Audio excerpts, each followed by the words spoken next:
Welcome to Skill Session. Today we're going to do a complete HTML course. We're going to take it from absolute beginner to absolute professional.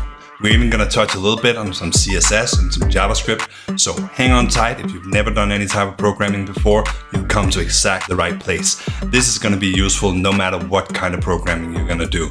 Even if you're going to be a hardcore backend developer, never going to touch any of this, knowing the HTML is going to be a benefit. Even if you're going to work with some kind of a framework, this is going to be a huge benefit too. So welcome into the video, and let's start out by just discussing the expected knowledge that you need when you go into this course. And here it is. None. You don't need to know anything beforehand. So what are you going to learn then? You're going to learn how the web works. You're going to learn what programming languages to use. You're going to learn how to build websites and even how to make apps, because the fastest way to make an app is often to just make a app version of the web app that you already have that works on a browser. So here's a couple of examples of what we're going to be working with in the video today. Here we have an image, we have a funky headline, we have an icon, some code on screen, some video that's moving, and animation. Here we have something that's built to have some colors and funny images, but something that will show a different number of things on the screen depending on the size of the screen. And here we have a contact form, so we also have a little bit of functionality that we can do with HTML. Who am I? My name is Henrik. I'm a software engineer, I'm a full stack developer, and I'm a lecturer at the University of Southern Denmark. So I've taught this curriculum to hundreds of students already. I've taught it to my peers. So with all of that out of the way, let's talk about the basics of web development. Normally, you have a client and you have a server. Now, the client is normally going to be the browser on your computer when you're visiting a website. So you yourself are not the client. You would normally be the user, whereas your browser would be the client. The server is somewhere in the cloud, and the server is what makes sure that you get the right page in front of you whenever you type in a URL into the address bar. So you make a request, or your browser makes a request to the server, and the server sends a response back, and that response contains the HTML that makes up the website that you're visiting. When you are in your browser understands a couple of languages, and that's the programming languages that we call the front-end languages. So everything that goes on in the browser is the front end of the application. Everything else is considered the back end. So that goes for the server and the database. And the idea is that everything that needs to be contained securely is going to be in your server and on your database, whereas you should always consider that everything in the front end can be hacked because you only have the code that lives inside that computer. In your front end, you have your HTML, your CSS, and your JavaScript, and they make up the front end languages. When you use a browser today, they're the only 3 programming languages that a browser understands. And we can even discuss whether HTML or CSS are programming languages, but we'll get back to that later on. When you have your server, you'll normally build that in something like PHP, Java, or C#. So those are going to be the programming languages for that part of it. And the database you'll normally build with something like Postgres, MySQL, Microsoft SQL Server, or something like that. Now, we do need to discuss front-end frameworks. We have something like Angular, React, and Vue. And if you're trying to learn front-end development, people are going to tell you to learn these languages. Well, there's a couple of problems here. First of all, with the front-end frameworks, there's a tendency in the whole front-end world to have a new framework be popular every single year. So if you're going to learn a new framework every single year, it's a really good idea to understand the fundamentals that come before it. And more importantly, all of these languages always either compile or transpile into the languages that I just mentioned. So if you're working with Angular, you're really working with something that gets translated into HTML, CSS, and JavaScript. The same with React, the same with Vue, and the same with the future frameworks. It's been that way for over 20 years now, and it's probably going to be that way for a long, long time. So all of these frameworks translate into the 3 only programming languages that the browsers natively understand. And that also means that if you're trying to learn Angular, and something goes wrong with the code that you're writing, and you're trying to figure out in your browser why this doesn't look the way that you expected it to, you're not really going to be able to do that if you don't understand HTML, CSS, and JavaScript, because that's going to be the part of the code that you have access to from your browser, because that's what it was compiled into or transpiled into. So I would say start with HTML. That's the core of everything. That's going to make up the center of your front end. Then we'll talk about the CSS and the JavaScript. And once you have a handle on that, then we can start diving into something like Angular, React, and Vue. So that's why I'm starting with this major tutorial on HTML. And then that's going to be the direction that we're going to take for the front end part. Let's take an overview of HTML5. HTML stands for Hypertext Markup Language. So let's break those words down. Text. This is text-based, and it's made to be easy to read and write for a human. It also means that all of the text that goes into your document goes into your HTML document. You can really view your HTML document much like a Word document, where you put in all of your text, but you also define what's a header, what text is going to be bold and italic, and what's going to be your paragraphs, where we're going to put the page numbers and the images. All of those things you define in HTML files. Now it does say hypertext, and the reason it says hypertext is because it's not just text. This text can actually do something. It can contain hyperlinks, or it can do other things. And then we have the word markup, which is primarily because historically HTML was also in charge of how things looked until CSS came along rather quickly. But it does say something about how things look. It's just really discouraged because CSS should be the one source of truth when you want to know how the website is supposed to look. You know, if you have HTML saying one thing and CSS saying another thing, what's going to be the most important? And then, of course, it says language, which is actually kind of interesting because HTML is what you would call a domain-specific language, which means that it has a very specific purpose. It's not multi-purpose like Java or even like JavaScript, which are both Turing-complete programming languages that you could technically use to do whatever you could do with any programming language. But HTML is not like that. It's data-driven, and it doesn't have any actual functionality in it. That's why it's called a domain-specific language. It only works within the domain of putting things together for a front end. Now, that's not to say that you can only use this for web development. No matter what kind of application you want to make, you'll always want something that a user can interact with. No matter where you go, if you want to make something that humans can interact with, HTML is probably going to be the cornerstone or a really good starting point for what you're going to be doing. So HTML generally handles the content, but it also handles the structure, and it handles the resources of a page. Well, the content, that's going to be your text, your images, all of that. But it also handles the structure. So what paragraphs fit together, where do the headlines go in, and what comes after each other? What is navigation? What's your header? What's your footer? All that stuff. That's your structure. And then you have your resources, because the images that you're going to be putting into your HTML files, they'll be on a server somewhere. And the HTML file is going to be the file that can provide that resource and say, this is where you can find that image, this is where you can find that video, this is where you can find my style sheets and my scripts and all of these libraries that we might use to create our web pages in the future when we get further into this. So all the resources are generally collected in the HTML file as well. So let's look at a little bit of code. I want to write hello, and I want to do it as a headline in my HTML. All of this is called an HTML element. It starts with a start tag and it ends with an end tag. And what we have in between, we call that the content. And together, the start tag, the content, and the end tag make up the HTML element. Now, there are some elements that only have a start tag. They don't have any content, and that's why they don't have an end tag. An example of that would be an image. An image only has the image in it. So as long as you define what that image is, you don't need any content inside of it. So there's no reason to have that start and end tag. That's why it becomes a single tag, and you call that a singleton tag. And you use a slash at the end of that tag to denote it. You actually don't have to do that. It works fine if you don't, but it's good practice to do it. Inside your start tag, you might have attributes. So here, for instance, in the image element, your start tag needs to have a source. Here in our source attribute, we say that we want the image that's called mom.jpg. So let's make our hello world example. Just to get everyone on board, let's do a really quick example on Windows and then do the exact same thing on Mac so everyone can follow along. And then I'll bake it into something that we can use across platforms afterwards. So if you're on Windows, please go ahead and click your start button and write Notepad. Then you can click on Notepad and it's going to open up. Inside Notepad, you can write an H1 where it says hi mom, and then you can make a P element. It stands for paragraph. That's how you normally insert text in HTML.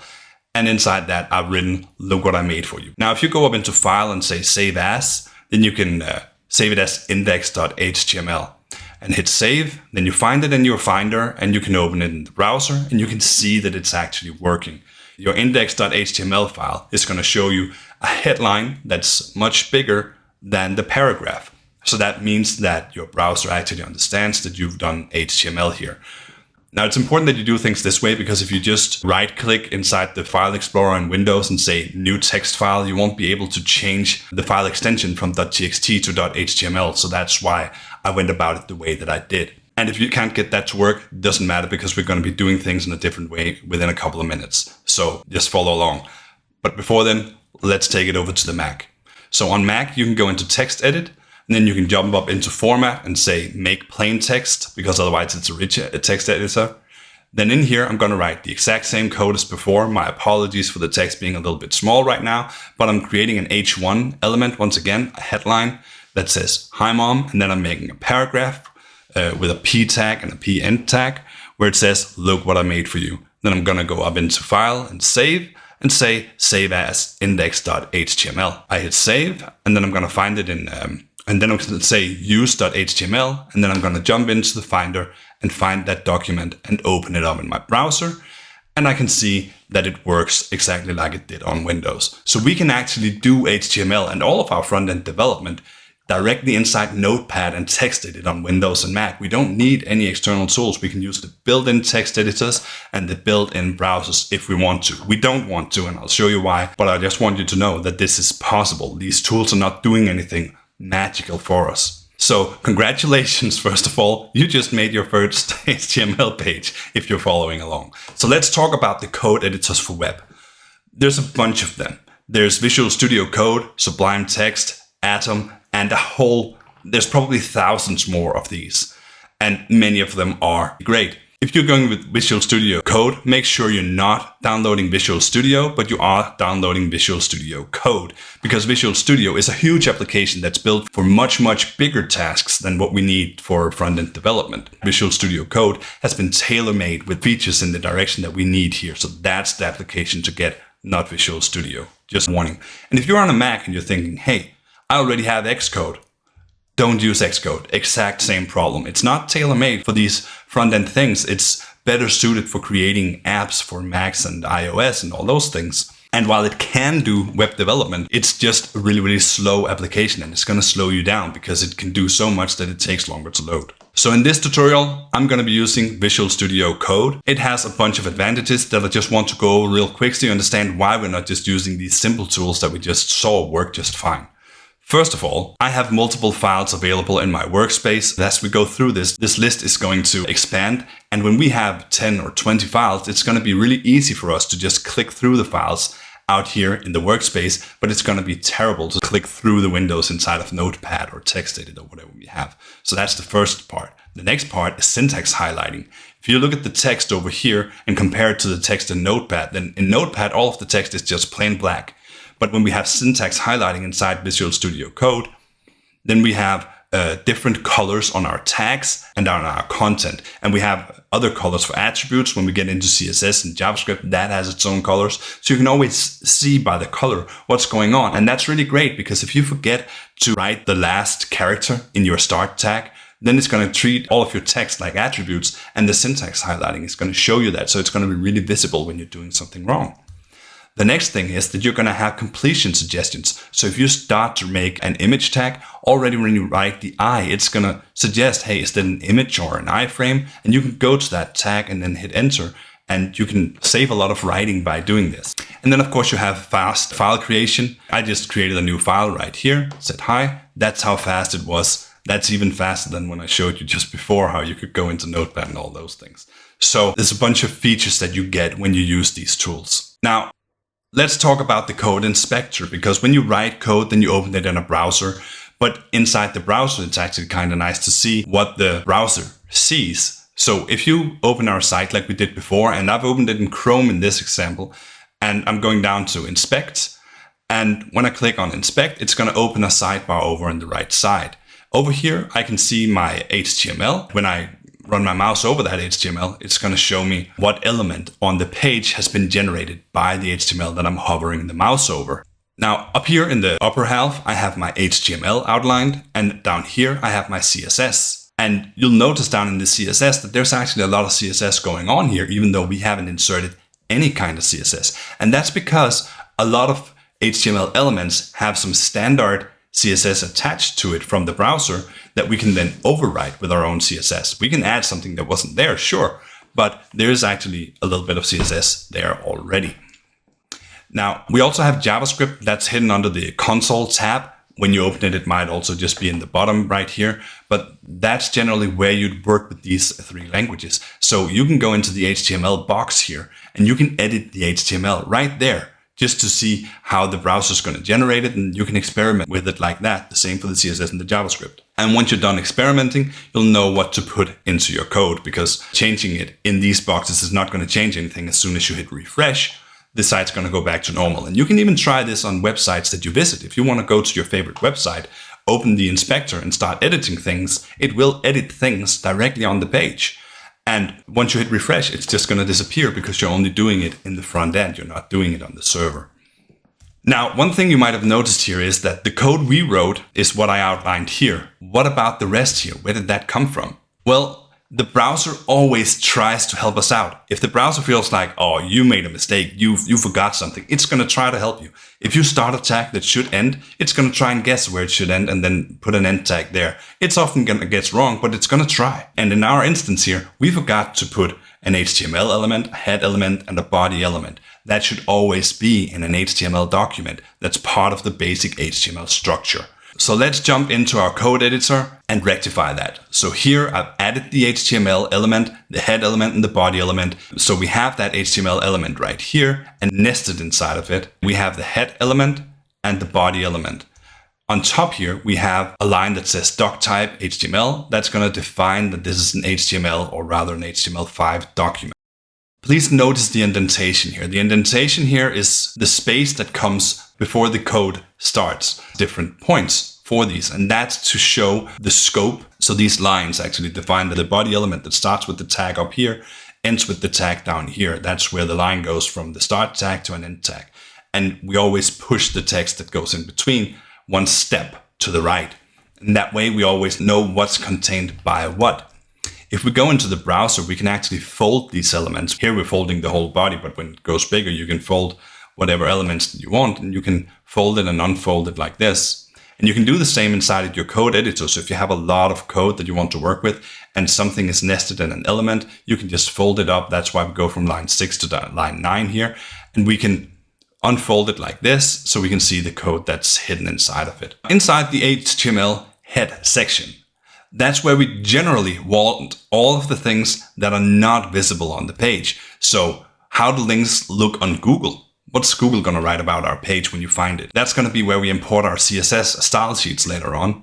It's going to be where we set the title of the site. It's going to be where we define the viewport. More on that in a moment. Inside of our HTML body, that's going to be where we put all the things that are visible on the page. That's going to be our navigation, so our menu bars, our headlines, our text, our links, images, videos, all that stuff. But it's also going to be where we import our JavaScript.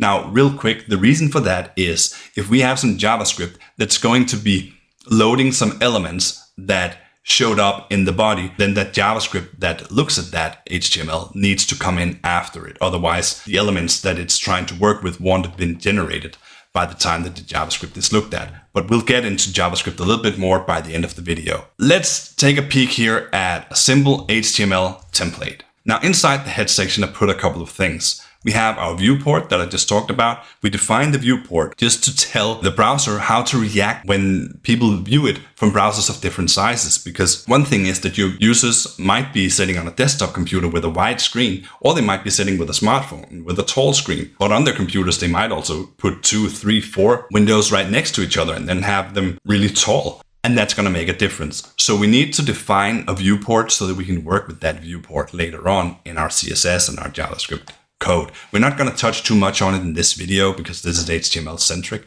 but it is something that you always need to define. Next thing I want to point your attention to is going to be the title. So the title is not going to be like a Word document title, which is just bigger than the largest headline. No, the title is going to be the text that goes into the tab of your browser.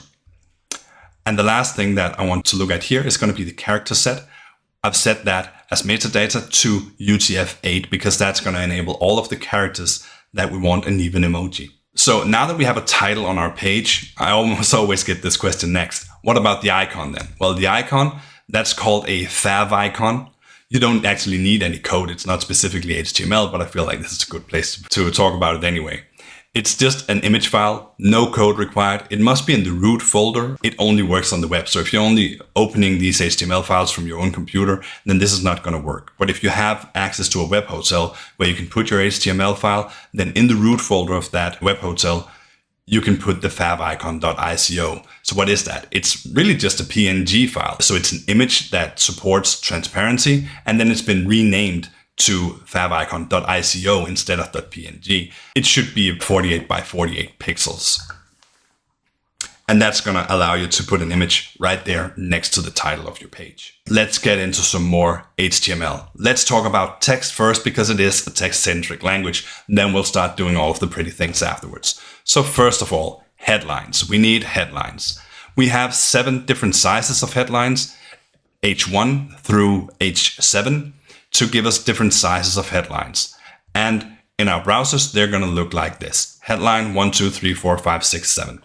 Now you might notice that headline 7 is actually a little bit bigger than even, I think, headline 4. So does that mean that if I want something that's a little bit smaller than headline 3 and a little bit bigger than headline 4, then I should use headline 7? No, not at all. Remember that the HTML is all about structure. It's not about design. Every single HTML page should have one headline 1 that's going to define what the title of that specific page is going to be. Everything under that should be headline 2.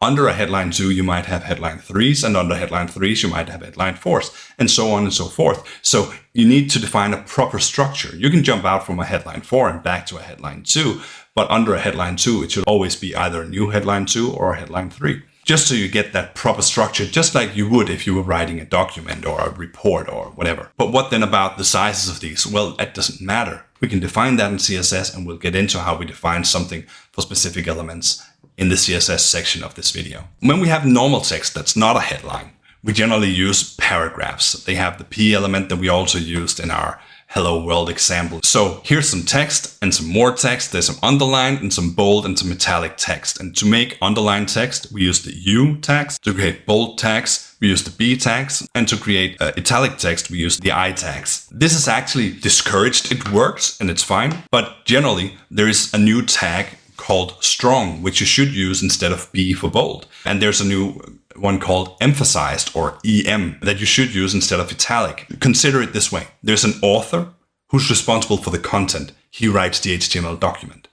And then there's a designer who defines how this is going to look. One works with content, another one works with graphical design. So the content creator just needs to say these words are important. They need to be emphasized. But if they're going to be emphasized with bold text, underlined text, red text, or whatever it is that we might want to do, bigger text, that's going to be up to the designer. That's going to be up to the CSS. So that's why we generally discourage the use of tags like these, like B for bold, because we don't want the writer to define what's going to be bold. We just want them to define that this is going to be a strong text. And then the designer can figure out what that's going to mean. And if they don't design anything, then as default, strong is going to be bold text in your browser. Now, you might be thinking, this is nonsense, because if we already have bold and strong actually do the same thing as default, why don't we just override our B elements with CSS? Well, we could, but semantically, it becomes gibberish. Because if we figure out that we want our strong text to be the same size as all of the other text, but red, then you would have to tell me the bold text is not bold, but it's red. That doesn't make any sense. The bold text is not bold. Nonsense. So that's why we have these semantic tags. And you always want to think about this when you're creating HTML. It's important that we use the proper tags for everything. So another thing that I want you to notice on this page is how all of the spaces and line breaks are ignored.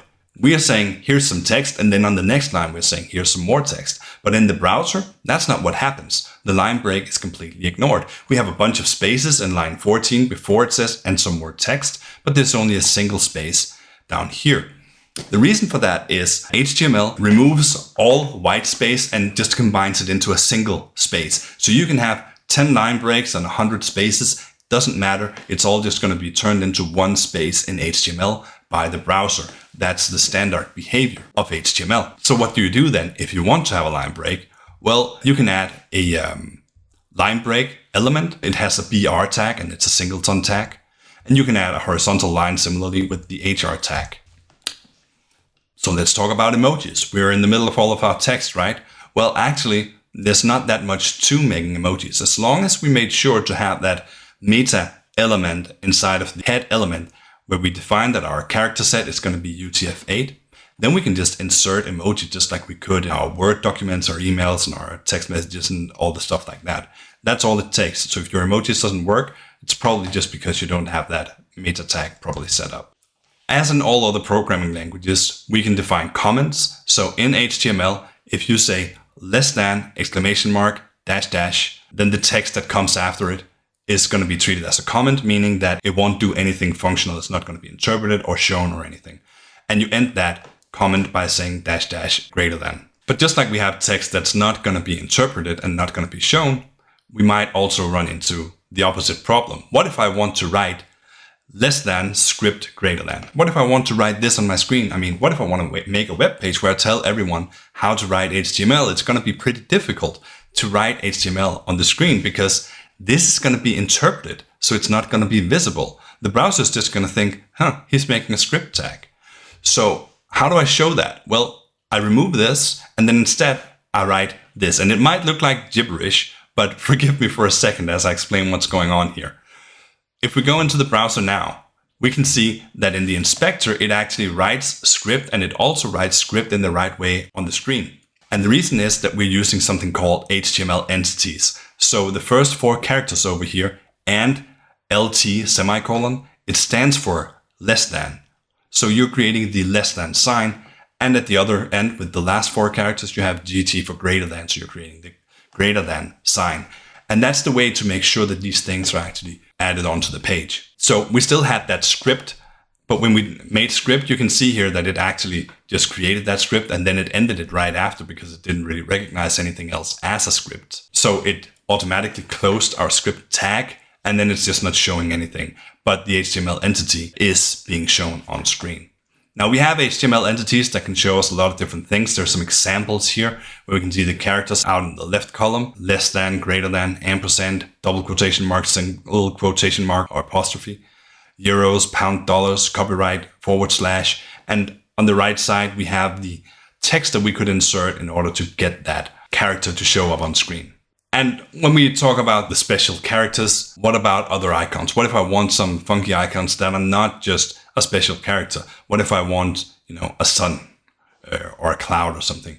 Well, you can use something like Font Awesome. So if you search for Font Awesome CDN, you can go in here and you can copy the link tag. And that's just because it's going to be a really, really long piece of text that you insert into your head section. Now, after you have that inserted, Font Awesome is installed and it works. So you can go into fontawesome.com/icons, and then you can search for whatever you want an icon for. I'm going to be searching for sun, and let me zoom in here.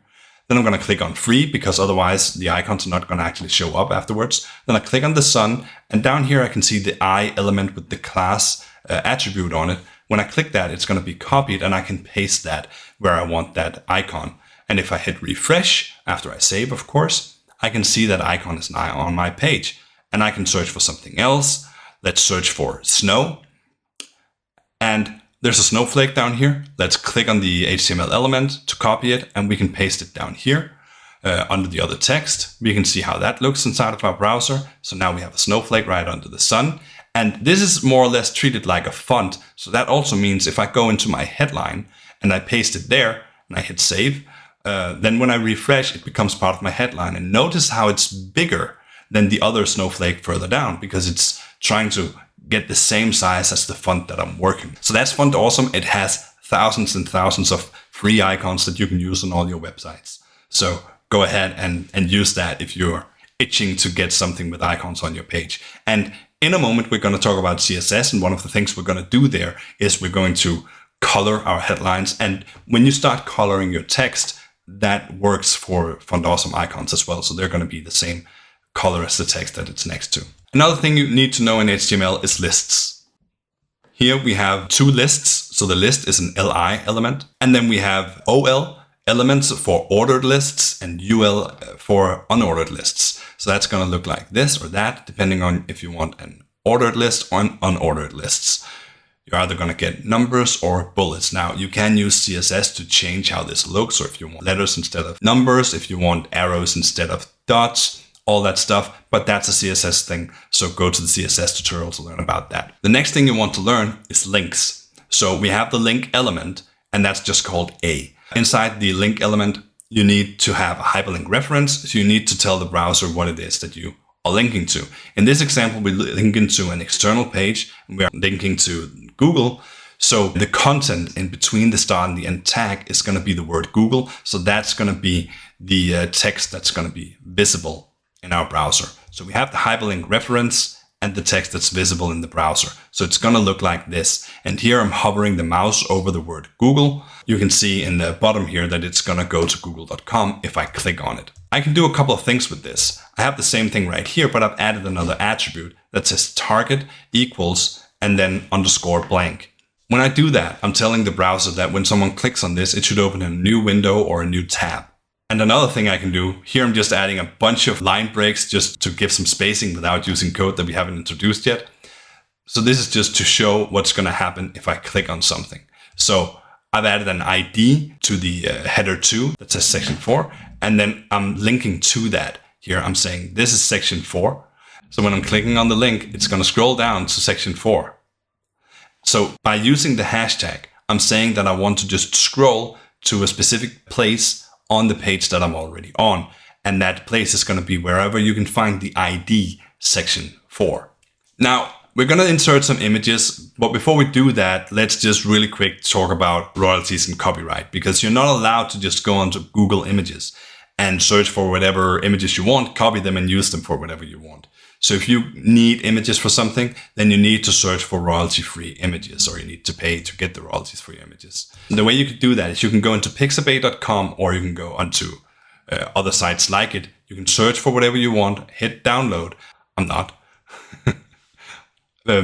Now, there are still some rules. You have to attribute the author somewhere on your page, and you can read those rules in here. But you can go into Pixabay, Unsplash, Flat Icons. Those are the 3 pages that I use the most to get images and drawings for the websites that I work with.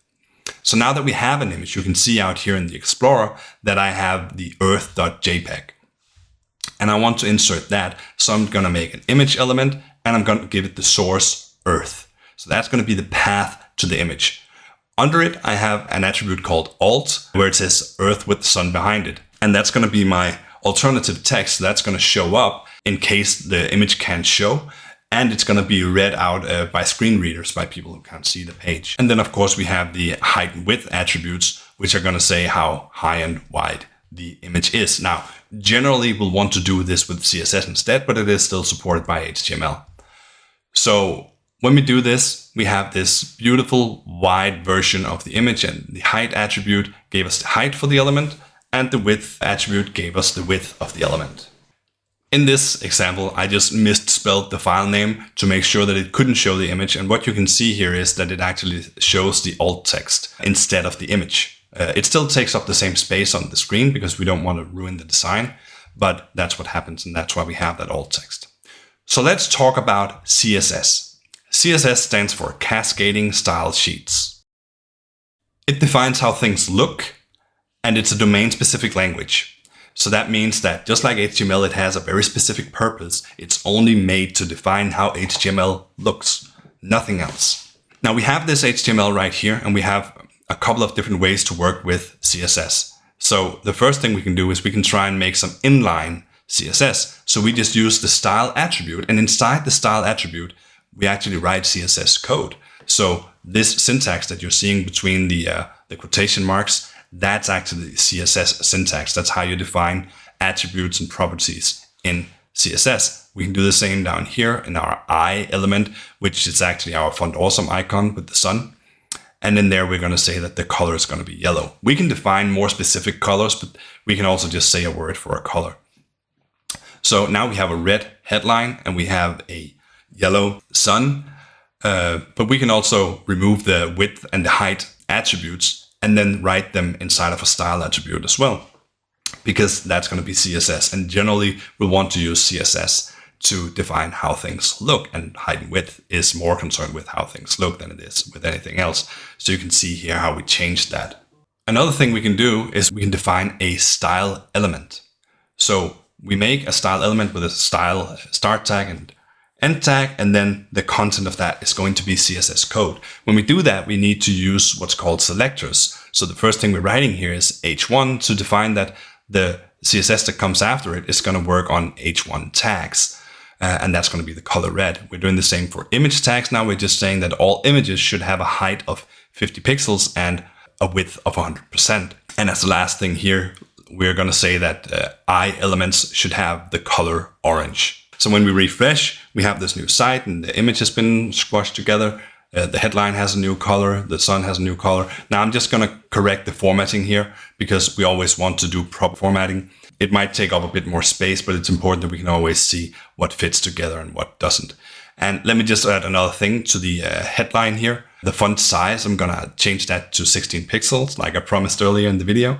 We're going to put the height and width on a line each, and then we're going to put a border radius on the image. That's going to round off the corners so that it looks a little bit different. So if we hit refresh, we can see that the headline becomes a bit smaller and the image now have rounded edges. So that's two different ways to do it.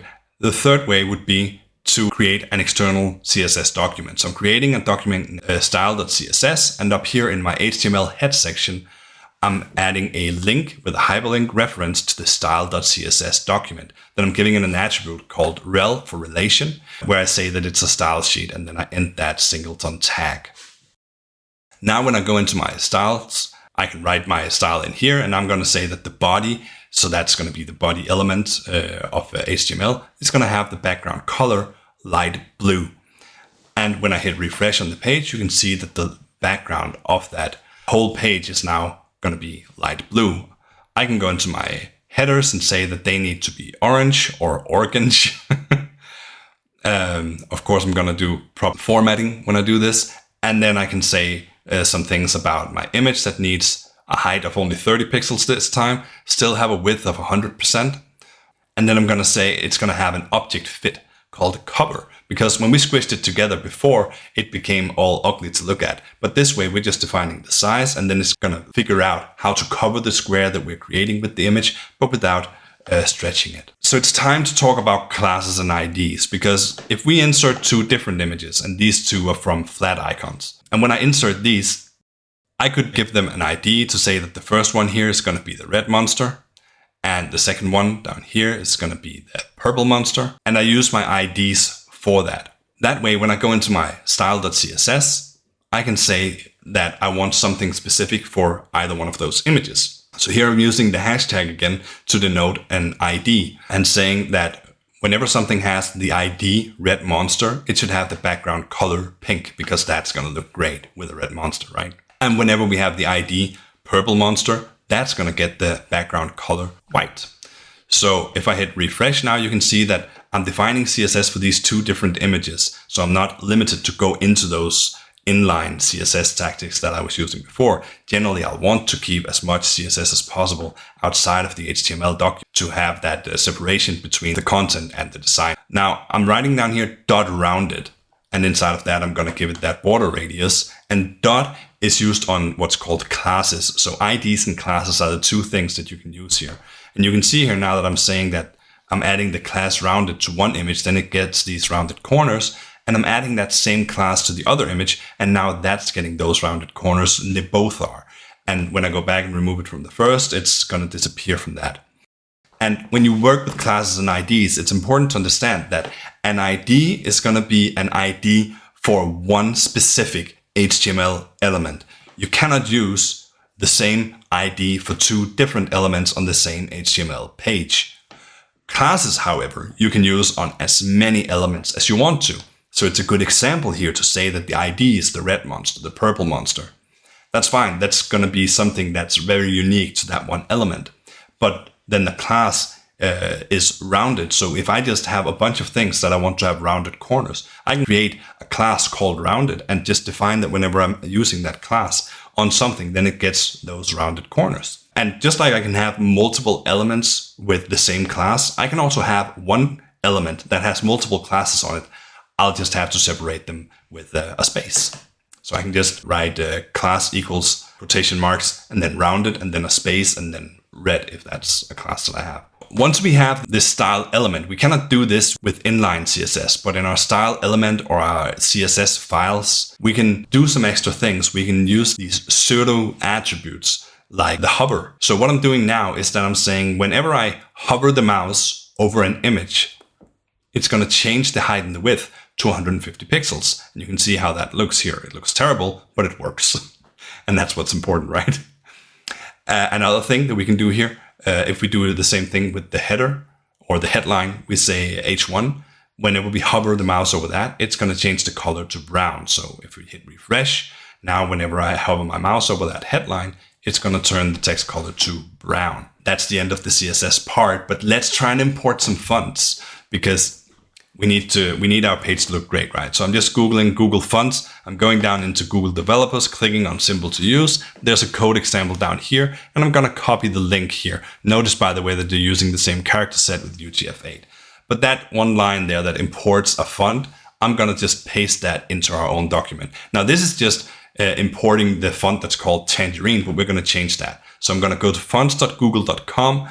And then I'm going to search for some fonts. I'm just going to use the categories to search for something. I want a display font here. So I'm just going to disable the others. And let's scroll down here and see what we can find. And the Rubik gemstones, that looks real monster-like. So I'm just going to copy that text and replace the word tangerine with Rubik gemstone and then replace the space with a plus. Now I have the font available to me, but I'm not using it anywhere. So I'm jumping into the H1 and I'm going to say that I need the font family. That's going to be the CSS attribute for changing the font. And here I'm going to say single quotes. And inside that, once again, I'm going to paste Rubik gemstones. Add the semicolon, hit save, go to my own page and hit refresh. And now it says, welcome to my site with this font called Rubik gemstones that I just pulled in from Google Fonts. Let's take a look at video. So when we insert video, we want to use the video element, and inside the video element, we need to have source elements. So the video element has a start and an end tag. The source elements are singleton tags. So the idea with having it this way, images just had a single image, but videos have it this way. The idea is that the first source is going to be loaded if you can, or if your browser supports the video format. If it doesn't, it's going to move ahead to the second file. So you can have as many sources as you want. And then it's good practice to have some text at the end of it just to tell people what it's going to say in the browser in case none of the video formats are available. Now, we couldn't actually play the video, so I added the attribute controls. And that's just a single word that I had to add to it was the word controls. I don't have to say equals or anything. Just the word controls. And now I have these control buttons so I can play and pause the video, set volume up and down, go full screen, all these things just by adding that word controls as an attribute to the video element. But sometimes that's not what we want. Sometimes we just want the video to play in the background just to give a feeling of motion on the page. And if we want to do that, then we want to use Autoplay. But you need to know that when you're using Autoplay, that doesn't work unless you also add the attribute muted, because we don't want a bunch of pop-up windows to all of a sudden start making noise out of people's speakers. So it's required by most browsers today that you add the attribute muted if you want to add the attribute autoplay. But if you do that, then you can hit autoplay and your video is going to automatically play whenever the page loads. You can also add the loop attribute, and that's going to make the same video play over and over and over again. Now, of course, you might want to add a YouTube video instead of a video that you uploaded to your web hotel or that you have on your computer. So I have one of my skill sessions here, and I'm going to insert that into my page. So I'm copying the URL, and then I'm making what's called an iframe. And the source of that iframe is going to be that URL that I just copied. But I'm going to change a couple of things here. I'm just going to remove watch, and then I'm going to write embed instead. So once I have that, I can refresh, and down under it, you can see this completely typical YouTube layout. What we can see here is actually the video directly from YouTube's page. So the idea with an iframe is that you get a window into a different website. So that also means that YouTube doesn't have access out into the content of the site that I'm placing this iframe on. But I can use iFrames for other things. It is just this window into a different page. So if I make a new file here called another site.html, and I'm going to give it some text, here is another site, exclamation point.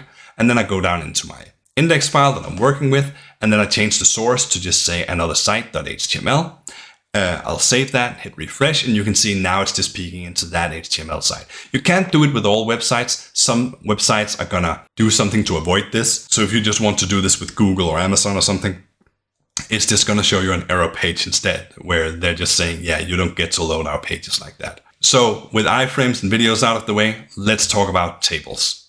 Tables are one of the ways that we need to use to show data, and tables in HTML are row centric. So you always need to think about making a row and then every single column inside that row. You cannot print columns with rows inside it. It has to be rows with columns inside it. Now we have these special TR elements for table rows, and inside that right now I'm using TH for table headers. So that's going to make each cell is going to be a TH in the header section. When I'm not in the header section, I'm going to use TD instead. So that's just going to be a normal cell. So there's not a lot of difference between TH and TD. It's just that, once again, semantically with the TH element, I'm saying that this cell is going to have a different level of importance. It's going to have a different design. What that design is, we can do some CSS to define that. But I am just saying that our TH sections are headers. Now that I have a complete table with 3 rows, each with 3 cells inside, let's take a look at how this works in CSS. I'm not going to go super deep into CSS in this video, but it's just important to know that it is a little bit odd from what you might think. So if I go down here and I write table and I give it a border of 1 pixel, solid black, it gets a border just around the whole table. It's not doing anything in between the cells. So if I say that my table row needs that same border of 1 pixel, solid dark green, and I hit refresh, then nothing happens. You cannot color the rows, they're semantic. So if I do it for TH instead, now I have these squares around the header. I can do it for TD instead, and now I have them around the normal cells that are not headers. And I can say TD, comma, TH, and then it's going to work for both TD and TH. That's how you list multiple selectors in CSS. So what I want you to notice here is how the border around the whole table is separated from the borders around each cell, and you cannot put borders around rows. So right now I'm coloring the background of the whole table red and the background of each cell white. So there is actually a difference between that. And that also means that you actually have space between your cells. Now, there's a couple of other things to know about tables. Right now, I'm just removing a cell. So that means I'm going to be missing a column, but I'll add the attribute colspan to the column before it. That way, it's going to span multiple columns. Now I'm going to go down and remove the first column or the first cell in the next row, and then say that I have a row span up here of 2. So that's going to tell the browser that this one is 2 rows high. So that's how you would merge cells in a table in HTML. You can, of course, do both things. We could have made the red table have a row span of 2 and a col span of 2, and then it would have just merged those 4 cells, and you can do combinations like that. But that's generally what you need to know about tables in HTML. So let's get into forms. Forms, inputs, labels. This is going to be the most functional part of HTML. This is really where you need to be a bit more technical with your HTML, because now we're not just considering how to tell people things. We're also considering how to let people tell us something. So I'm creating a form element here, and I'm just creating the simplest form that I can think of. It has an input and it has a button that says OK. Now the input has the type text. So that means that whenever I write something in it, it's just going to be text, but it has that attribute by default. So if I'm just needing the type text, I don't actually need to write it. I can make another input here that has the type password, and then you can see the difference that in the first one here, when I write some text, it's going to be text, but when I write password in the other one, it's just going to show me a bunch of stars. And when I click the OK button, it's going to reload the same page. And that's because at the form start tag, I have a method attribute and I have a action attribute, and the method attribute is set to get by default. You can set it to post, and that's, by the way, the only two that are supported by HTML, unfortunately. And you can set the action attribute to /, but these two are actually the standard attributes. So if you're going to write method get and action /, which is going to take you to the same page that you're already on, then you might as well not write anything, because that's the default attributes on a form element.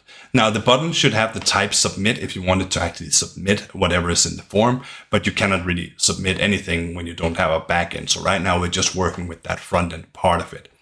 So every time that you have an input field, you should have a label just to tell people what's going to be in that input field.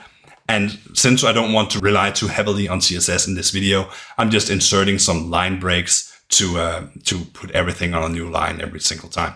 So as we add these labels, we give them the for attribute, and the for attribute needs to point to the input field that it's a label for. So how does that work? Well, it works in the way that when I say this is a label for username, then if I'm vision impaired and my screen reader tells me I need your username, then I can say, well, my username is Henrik. And then the screen reader is going to know to put my username into the input field that has that ID. Now, the next thing I want to do is I want to create an input of the type checkbox, because now that I have these labels, I put them before the inputs. But if I'm doing a checkbox to make sure that people agree with the terms of the page, then I want to add the label after it instead of before it. So that's also why you cannot just say that your label is always for the element that comes right after it, because in some cases it needs to be the other way around. So I'm just going to say agree. I'm going to hit refresh, and now we have a checkbox down here, and I can click on that, agree or disagree, and then I can hit submit. So let's talk about Fieldsets and Legends, because you might end up in a scenario where you have a bunch of input fields, and we'll talk about other input fields in a moment. But maybe you want to have all the personal information, all the address information, and all other kinds of information, delivery information, stuff like that. And we want to divide that, so we're using a field set to keep some of these inputs together. And inside of a field set, you can put a legend that is going to tell you the content of that field set. If we give that legend an inline style with a border of 1 pixel solid red, then that's going to show up as its own thing. So that's one way to divide these fields. Let's take a look at some more inputs that we can put into this then. Now with HTML5 came a bunch of different types of input fields, such as the email input field. We also have color, dates. You've probably tried the ones where you just click on them and then you get to pick a date, but that all comes from the browser that decides how that's going to look. In this case, we're using number. Now, when I try to submit something that has a bunch of numbers as an email address, when I hit submit, it's actually going to say that there's a problem because I don't have an @ sign inside of that input field, and I should have. For the number field, I can click on the up and down arrows to get to the next value, and I can set a minimum, maximum value, and a step value to decide how many numbers it's going to skip up and down. But generally, when you're talking about zip codes and phone numbers, you actually want those as text fields, not as numeric fields. And that's a whole general programming thing, that numbers that are not meant for math shouldn't be treated as numbers. They should be treated as text. You never want to take your phone number and then add 5 to it. So for that reason, it should be treated as text. So let's talk about drop-down menus. So I created a label here that says pant size. Underneath that, I'm going to make a drop-down menu that's going to let me select the size of pants that I need. I have a select element, and inside that select element, I have a bunch of option elements, and I'm going to give these the text or the content, small, medium, and large. But when we do this, we need to assign values to each of these options. So I'm assigning S, M, and L for small, medium, and large on these 3 options, because that's going to be the value that's then assigned to the select element once I select something in the browser. That also means that the select element is what really holds a value when we're done. We can select an option as a default option, but I'm not doing that here. But once I'm refreshing the page, I can click on the drop-down menu and select small, medium, or large. So let's talk about checkboxes and radio buttons. We already have a checkbox on the page, but we don't have any radio buttons. So what is a radio button?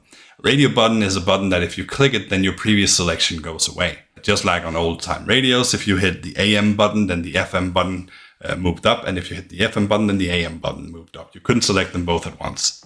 So that's the idea here. And I'm doing the same thing. I'm talking about pant sizes, so we get small, medium, and large. Once again, I'm giving them a value attribute, and I can click on them here, and you can see that I can only select one. Once I select a different one, it's going to remove the other choice. So what if I have multiple sets of these? Then you need a coherent way to work with that.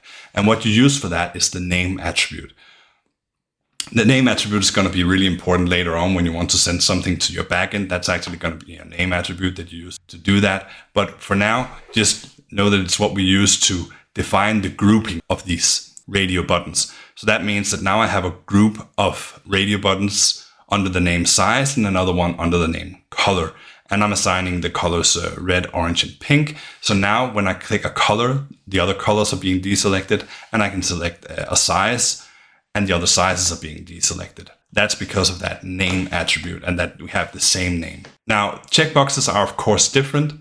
Checkboxes, you can select none of them, both of them, all of them, either of them. It doesn't matter. So if we create a couple different checkboxes here, we say that one of them is for terms and the other is for cookies. So let's just add terms on a line break and cookies on a line break. Then we can see that we can select either one of them, both of them, or none of them. Let's move on to placeholders and values. One thing we can do in all these text-based inputs is we can add a placeholder to them. So we can type some text that's going to be visible inside of the field until we start writing in them. Now, please don't use this instead of a label, because the problem is that you won't be able to see the placeholder once you start writing something in it. And it's a bad user experience to have to remove what you already filled in order to see what it was supposed to be. But you can do something like this where you say type your name in here, and you can add an email as an example down here in your email field. And it's going to show back up when you delete whatever you write. So it's going to be in there until you write something, then it disappears. Whenever you delete what you've written, then it reappears. If I add something as a value, like I'm doing to the phone number here, then that value is just going to be the actual value. So I have to physically remove every single sign in it. And when I do that, I have to re-enter something afterwards. And it's only when I refresh the page that I get the same value inserted again. Let's talk about autofocus and tab indexes. So there's an attribute called autofocus on the inputs as well. And when I use that on an input, then once I refresh the page, my cursor is automatically going to start blinking inside that input field. So if I refresh now that it's in another one, that's going to be the input field that it's expecting me to fill out first. You can jump around between these fields with the tab key on your keyboard. You can jump forward with the tab key, and you can use shift and the tab key to jump backwards. And that's normally just going to go in the order or the sequence that these input fields show up inside your HTML document. But you can change that using the tab index attribute, and then it's just going to use the sequential numbers in that. So now that I've tapped them in a completely gibberish order, when I use the tab key, you can see that it jumps around in that new order that I defined instead of the normal sequential order. Now, obviously, you wouldn't use it to just confuse people. You would use it when you have multiple columns and you want people to work downwards instead of side to side, but this is how you do that. So the last thing we want to talk about here is JavaScript. And JavaScript is the only Turing-complete front-end programming language that we have. So HTML is not Turing-complete, CSS is not Turing-complete. And when I say Turing-complete, that means that everything you can do with a programming language, you technically could do with JavaScript. It's here for the purpose of manipulating your website, but you could do a bunch more with it, as we've also seen with different frameworks. So that's what it means that it's Turing complete. It's used to change the site after it's loaded. So that's a really important concept to understand, that you don't use this as another part of finding what your site is going to look like or what content it's going to have when it loads. It is something that you use to change it after it's loaded. Now, as we go through JavaScript, please keep in mind that this is an HTML tutorial. So the important part here is that you understand the HTML attributes that allow you to insert JavaScript into your HTML. That you understand the script element that allows you to put JavaScript directly into your HTML document, and how the script element can import a script document from a different file, from a JS script file.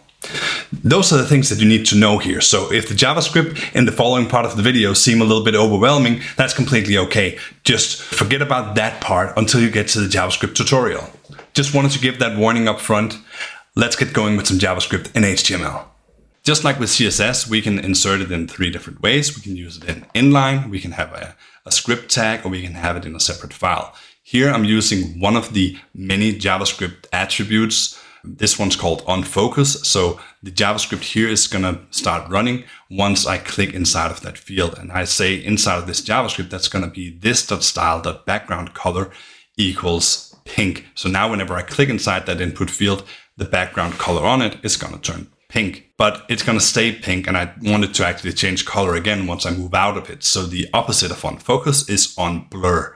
So on blur, I say this.style.background color equals brown. So now you can see that I can jump in and out of it, and it's going to switch between pink and brown. Now I want to show you one last one before we jump over to other ways of doing this, and that's on key up. You can use on key down, on key, or on key up, but here we're using on key up. So whenever you release a key on the keyboard, while you're inside this input field, this is going to happen. If this.value.length is over 8, so that means if there's more characters inside this text field than 8, then I'm going to do something. And what I'm going to do is that this.style.border is going to be, let's just say 10 pixels solid green. So that's going to be a huge border in the color of green if the text is more than 8 characters long.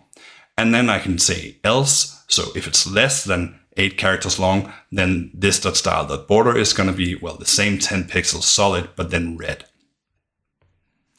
Then I go into the username, the functionality from before worked. And as soon as I release the keyboard for the first time, I get that border. And when it's too short, the border is red. And when it's long enough, it becomes green. Now, I don't want all of this JavaScript mixed in with my HTML. So I'm going to create a script element. And inside that, I'm going to add a function here called color. That's going to take 2 parameters, element and color.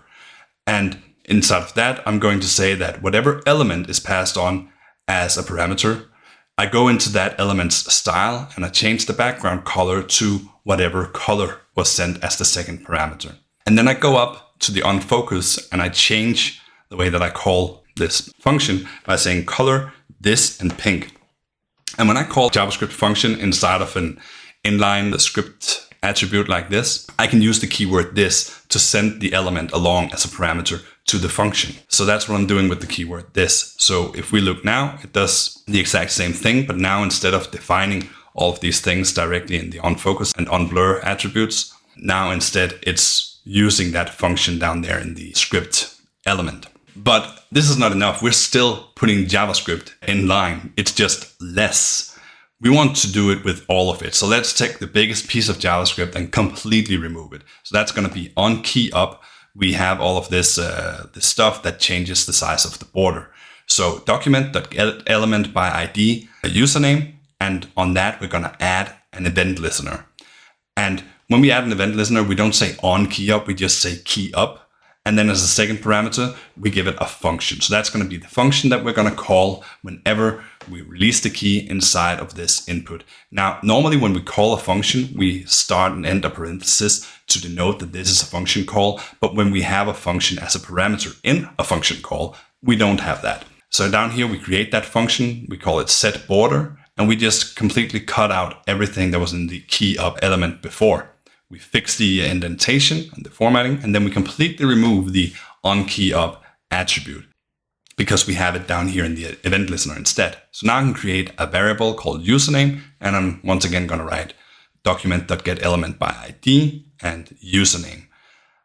That way I have that element available to do something with.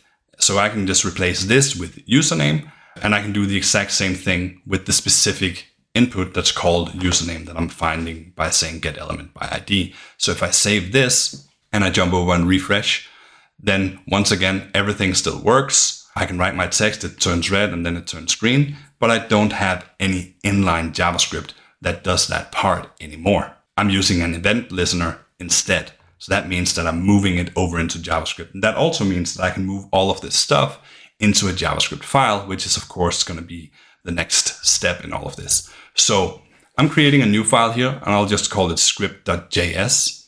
And then I'll go back into the index.html file, and I will cut out all of this JavaScript, and I'll put it over into the script.js file. I'll fix the indentation once again, so the formatting is okay, and hit save and go over to index, and I can completely remove the script tag. But since I need a script tag anyway, I just needed to have a source. I can set that source to script.js. It still needs an end tag because I could have used it in that other way. But now that I have it here, I can load everything in. And if I go into my inspector and go over to sources, I can see that I'm actually loading my script.js, and I can see that my style.css file is loaded as well, and I can go through them over there. And once again, you can try this out on other pages if you want to see the actual sources that it's loading, all of the images and the Google fonts that we imported. All of that stuff is actually available in here, so we can see exactly what's loaded with the site that we've been building. So that's going to be all for the JavaScript part, and congratulations.